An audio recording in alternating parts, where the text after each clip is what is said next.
Hi there, Lawrence here, and I got some new toys. You see, I've been doing the whole sim racing thing for the longest time, but I actually took quite a long break as well. And I wanted to get back into it without spending a bunch of money, so I got the cheapest game seat, or I guess they're positioning this right against Playseat. But this one is only 300 euros, so it's the cheapest one out there. I was thinking about building my own sim rig, but then I would end up with the seat alone being more than the combined price of this second-hand G29 and this RaceRoom RR3055. For those wondering, it's the RR3000 basic frame, and then you get the RR55 seat, and that makes it the 3055 basic mats. And also you get some stickers. Now I have to say the packaging on this is pretty impressive. Now it weighs 26 kilograms according to the box, so I don't really recommend this if you have to carry it up a couple of floors like I had to do. Just like that, we got her open, but I'm gonna lower the box to the ground. There we go. I think we are met with the seat first up. Oh yeah, nice slow zoom. And then the loudest of camera movements ever. Let's have a look at the seat. There it is, that's just the seat, comes in a plastic bag. If you're a dolphin, you're gonna love playing with this. And of course it's just tied up there with a knot. I should get an unboxing machete, although this is probably dangerous enough already.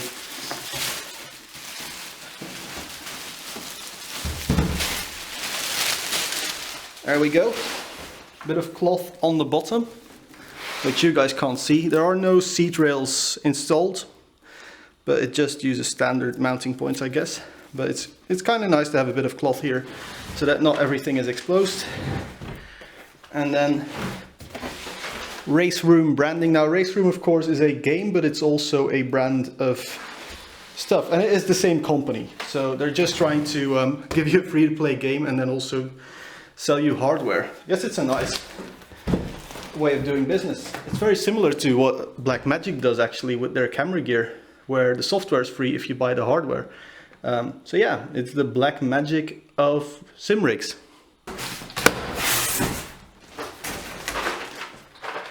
Oh, that's nice. That's really nice. All these bolts just separated, individually packaged, but still in one package as well. Got your feet so you're not scratching up the floor, some ends for the tubes I guess, and all your bolts. I don't know if it comes with the bolts to install your steering wheel as well, but we'll find out soon enough. And in here, this is the little hoop, the hoopty hoop that will be your steering mount, and then your legs go through here. It's actually a fair bit smaller than I thought it would be, so that could be interesting. Next up we have whatever this is. We have the wheel mount. So it's just a piece of steel welded to another piece of steel with all your holes pre-drilled for your general wheels, so like your Logitech and I guess the basic Fanatec stuff and the Trustmaster stuff probably gonna fit on here. Let's see what else we got.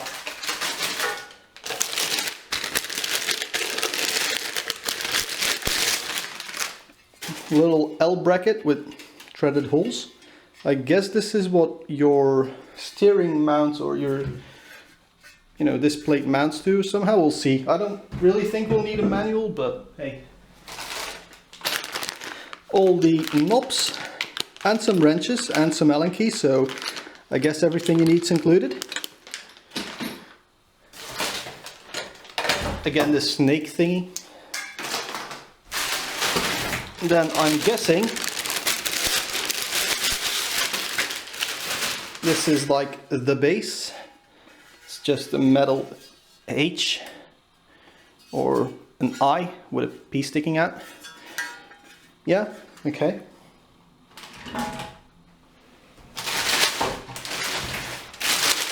I'm thinking this is the pedal plate. This is most definitely the pedal plate, and the reason I went with this instead of a Playseat is because the pedal plate's actually properly supported, and with the Playseat stuff it's only mounted in the bottom and it just flexes a lot. So that's, I hope, why I went with this. Again, pre-drilled, hopefully no flex in the pedal plate, or at least not too much. And these are your seat mounts. Without stickers, so we don't have advertising except for on the seat, so that's cool.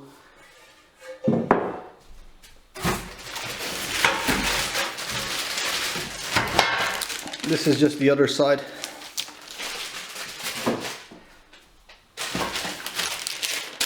And this is, I don't know, the front, the back, we'll see. Yeah, we'll see.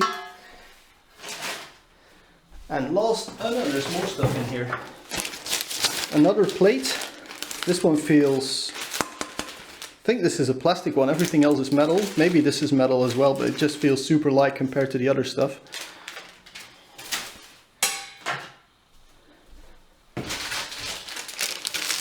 And I'm guessing this is the beam that goes between your butt and the pedals.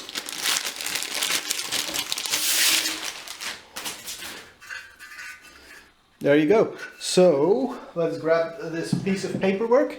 RaceRoom basic frame. So this is just the most basic set you can get from them. But so far so good. I haven't cut myself on any rough metal or anything. I haven't seen any paint defects so far. And they list all your parts. They list an exploded view of all these parts. And then your IKEA style, Lego style, whatever you want to call it, how to assemble it, instruction manual. Cool, cool, cool, cool. Let's get to it. Alright, so I didn't want to show you the entire build because, well, it's really boring and it's too hot in here to wear pants. So, I'm going through, and just the first step, I'm having some problems. So, they paint these things, or they powder coat them after they've been assembled, and so this little nut here has also been powder coated. So when you try and put the foot on, yes, that's the right direction, it's a bit difficult to get the tread to bite sometimes. It was a lot harder with this foot than it is with this one now. But yeah, also I've absolutely cross-threaded the heck out of this one because, well, everything's a self-tapper if you go hard enough. But again, that's partially due to the paint on there. So maybe that's something they should address. But other than that, the holes seem to be the correct distance and stuff, and everything aligns properly. In the manual, they always list the number of the bolt. So, for example, I just used foot number 12 and bolt number 20. And so, if you go back a bit, you get both a picture of bolt number 20 and foot number 12. But you have to go in here, and then here you can see foot number 12 is the 30, I guess, millimeter diameter one. I mean the 38, and then 13 is the 30 diameter foot. And then bolt number 20 is an M8 by 40 millimeters. And you can see you have two of these. I don't know, yeah, it's in English here. You get it in French and in Spanish and maybe in some other languages, but I mean, numbers are the same in every language. So yeah, I'm gonna continue building this, and if there are any other problems, then I'll let you guys know. So I made it all the way to step 2, and I'm stuck, like proper stuck, because we are trying to attach this little plate to this foot. So the idea is a bolt goes through and attaches all this, because obviously these holes don't line up because the metal bends open a bit, but that's fine. So what we need to do, according to this little diagram here, is find a bolt that has a washer, that has a nut on it, but the nut has to go inside a foot. So the only one, according to what I can measure and according to the numbers in here, would be these bolts. Now these bolts fit into these nuts. These nuts. Anyway, if we take these nuts and we go to our assortment of feet, we're not using the big ones because these are number 12. So from what I can make out, these are the number 13s. Now, these number 13s don't fit this nut. Also, these are, you know, not opened properly for a nut to fit in. The only ones that would have that are these. So maybe we have to use these little feet on there. But we only have 2 of those, and there's 4 holes, even though the manual does only mention 2. So maybe I have to use these. Okay, we say we use these. Now, looking at these feet that I have left over, I've got 3 short ones and 1 long one. And the numbers here, they don't add up. We have foot 38 and foot 30. We don't have any other foot other than foot 38 and foot 30. They don't mention the height of these feet, and it's incredibly confusing. I'm gonna, you know, YOLO it with this combination, and if everything explodes in my face, I'll let you guys know. Alright guys, so I finally managed to put this all together, and it is way smaller than I thought it was, but after finally figuring out how this goes together, I ran into the next problem, which is this seat installation. So the seat should now go in here and it should line up, but the problem is these edges are too high for the seat, so you need one of these spacers. Now the reason I got confused first is because these are called spacers and not feet, even though they look exactly the same. Anyway, these should go in here. Now the problem is there's 2 sizes of these spacers. So sorry for just filming the ground here, but there's 2 sizes. You have a, I think it's a 20mm and a 17mm. Now normally you would expect to get 2 20s and 2 17s, but I seem to have gotten 3 17s and 1 20. And that's basically the story of this RaceRoom basic frame. The instructions are horrible, very unclear, and instead of just listing everything in what, 5 different languages and then giving you the smallest instructions, for example this foot instruction here, you only see how the foot goes on in step 4, but you have to do the same process in step 1. So why is this not in step 1? It doesn't make any sense. And then it's just a combination of ill-fitting parts with just, you know, not getting the right parts in this kit that you pay for, with, you know, this one being too short. I guess I'll use some extra spacers to get the same effect, but it's such a frustrating thing to build. And if you want this race rig, I guess, buy one second hand, so someone else had to struggle with whatever this crap is. Alright, and so it's finally assembled, and it's also nearly midnight now. So the idea is that whenever I want to get to gaming, I just rotate the ultra wide, and then I'll have the RR3050 over here. Now the assembly was a nightmare, to be honest. The instructions aren't very good and the parts aren't complete, as I've probably said a billion times already. Sorry for all the complaining here. I was kind of expecting slightly better quality control here. Now luckily these feet can be used to level everything out, so I'll be leveling this sim rig using the little feet. I've already installed the G29 wheel. Alrighty, so I worked on this yesterday, but then when I said I was going to go to bed, I actually started racing. And I won as well, so that's good. But during that I found some stuff that I like, some stuff that I don't like. So I'm going to put you guys on a tripod and then have you look at me while I play a video game. Alrighty, so we're in the RR3055 and talking to you on the little action cam. First up, the sitting position in this, actually not that bad. I thought it would be a little too small, but it's actually fine. The main thing I've noticed is there is not really a lot of pedal deck flex. So if I stamp, just go way harder than the maximum force of the pedal, there is some flex, but that's also partially because I'm on carpet. But what I do notice is that when I brake, the steering wheel comes up a little bit. Now it's not really noticeable when you're like using the correct amount of force while racing, but there is a mount available that goes from these holes to somewhere in the base over here, and that will stiffen everything up. The problem is that will force me to get into the seat from the left side, whereas right now it's easier for me to just come out of the right side here. I guess that's because they expect you to have a right-hand gear stick. But there are no mounts available to do this on the left. There's only one hole there instead of the two on the other side. But maybe that's a little option I need to get just to stiffen everything up a little bit more.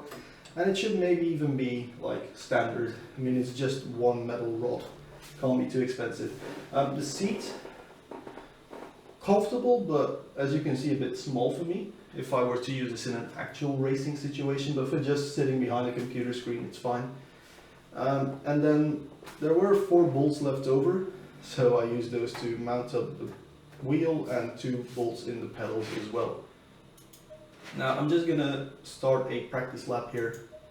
Of course, the G29 wheel is gonna be loud as always, because it's very rattly, just abrupt, loud wheel with all the belts and the 2 motors and everything. And basically the G29 is still, it's the same steering wheel as the G25 to some extent. So it's like a, what, 15-year-old wheel that I'm using. It's crazy how fast tech evolves, but Logitech steering wheels are just, you know, they last decades, I guess. But yeah, the flex on the system, it's not really noticeable. I don't know how much of it you guys can see right now, but it's not really something I really notice when I'm driving.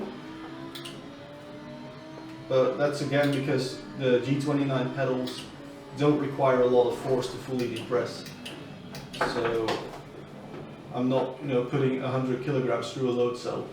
I'm just compressing a little spring. So if you're gonna go with, I guess, a really powerful wheel and really stiff pedals, or just pedals that aren't very sensitive, you probably want to, you know, brace stuff up a little bit.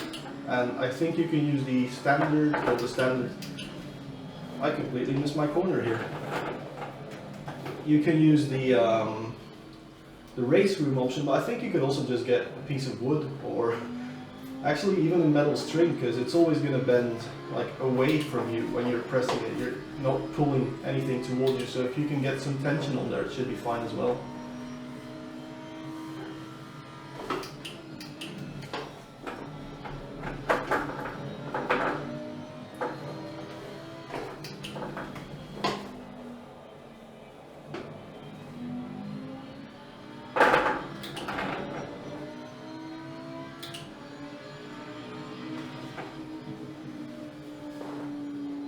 Alrighty, now I know I'm not doing like reviews on this channel, but the RR3055, should you buy one? First of all, no, until they figure out a different, better manual and they actually include the stuff they say they include in that manual.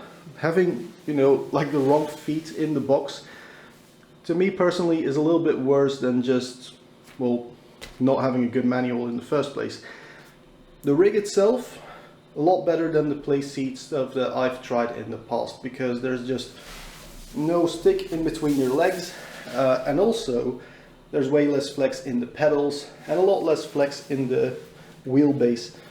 I will probably end up getting the bracket that connects everything so that it's triangulated and a lot stiffer, but that's something for in the future. I just wanted to get started again for, you know, the littlest amount of money possible with the cheapest game seat I could find and a second-hand G29, because, well, computer stuff is expensive enough already. So guys, if you want to see more content like this, hit that thumbs up and subscribe, and don't forget to smash that bell icon like YouTubers tell you to do. This is my vlog channel, so I'm just gonna, you know, go with the flow really. And yeah, see you in the next one. Thank you so much for watching.